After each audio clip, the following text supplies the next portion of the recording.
রাজ্য রাজনীতিতে বিরাট চমক ঘাসফুল শিবিরের ঘোষণা করা হলো রাজ্যসভার প্রার্থী তালিকা।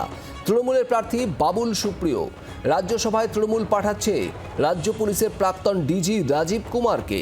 তৃণমূলের প্রার্থী কোয়েল মল্লিকও তৃণমূলের প্রার্থী হিসেবে সুপ্রিম কোর্টের সিনিয়র আইনজীবী মেনকা গুরুস্বামীর নাম ঘোষণা। আগেই রাজ্যসভা সাংসদ পদ থেকে ইস্তফা দিয়েছেন তৃণমূল ছেড়ে কংগ্রেসে যোগ দেওয়া মৌসম বেনজির নূর। মৌসম ছাড়া তৃণমূলের 3 রাজ্যসভার সাংসদ সাকেত গোখলে, ঋতব্রত বন্দ্যোপাধ্যায় এবং সুব্রত বক্সির মেয়াদ শেষ হচ্ছে আগামী 2রা এপ্রিল। একই দিনে 6 বছরের মেয়াদ শেষ করবেন সিপিএমের বিকাশ রঞ্জন ভট্টাচার্য। এই 5 আসনেই নির্বাচন হবে আগামী 16ই মার্চ। এই পরিস্থিতিতে বাংলা থেকে এবার 4 জন প্রার্থীর নাম ঘোষণা করল শাসক দল।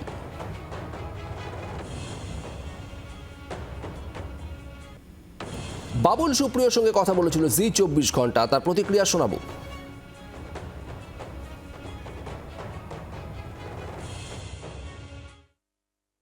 আমি ঠিক কি প্রতিক্রিয়া দেবো জানি না। আমি অত্যন্ত আনন্দিত, খুব এক্সাইটেড, এবং আমার মনে হয় সত্যি আমি এতটা ভালোবাসা বা এতটা দায়িত্ব যে আমার উপর রাখা হবে, আমি সত্যি আমি আপ্লুত। রাইট না আমি মাননীয় দিদি এবং আমাদের ন্যাশনাল জেনারেল সেক্রেটারি আমি দিদি বলি, ওদের সঙ্গে কথা বলেছি, and I am really very excited. Delhi আমার চেনা জায়গা, তো obviously I am very very excited and looking forward.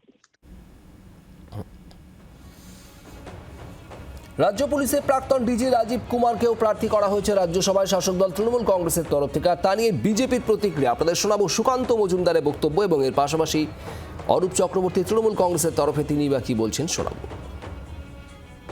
দেখুন, তৃণমূল কংগ্রেস রাজ্যসভায় কাকে পাঠাবে পুরোটাই তাদের বিষয়।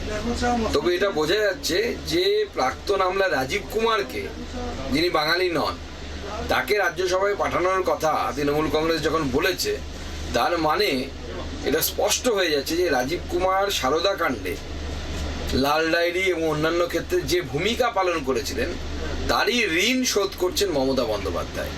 উনি রাজ্যসভায় যাচ্ছেন, জানেন মমতা বন্দ্যোপাধ্যায় যে রাজীব কুমার যদি মুখ খোলেন তাহলে বিপদ। মুখ বন্ধ রাখার জন্যই এটা হচ্ছে পুরস্কার। রাজীব কুমার রিটায়ার করেছেন, তাকে রিটায়ারমেন্টের পরে তৃণমূল কংগ্রেস মনে করেছে যে এই ধরনের মস্তিষ্ক বাংলার পক্ষ থেকে পার্লামেন্টে থাকা প্রয়োজন। তাই তৃণমূল কংগ্রেস মমতা বন্দ্যোপাধ্যায়, অভিষেক বন্দ্যোপাধ্যায় তাকে মনোনয়ন দিয়েছেন। আর বিজেপি এই কথা বলার কোনো এখতিয়ার নেই, কারণ তারা সিটিং জাজ অভিজিৎ গাঙ্গুলি তখন অফিসিয়ালি রিটায়ার করেননি, তার আগে অ্যানাউন্স করেছেন তিনি বিজেপিতে যোগ দিচ্ছেন।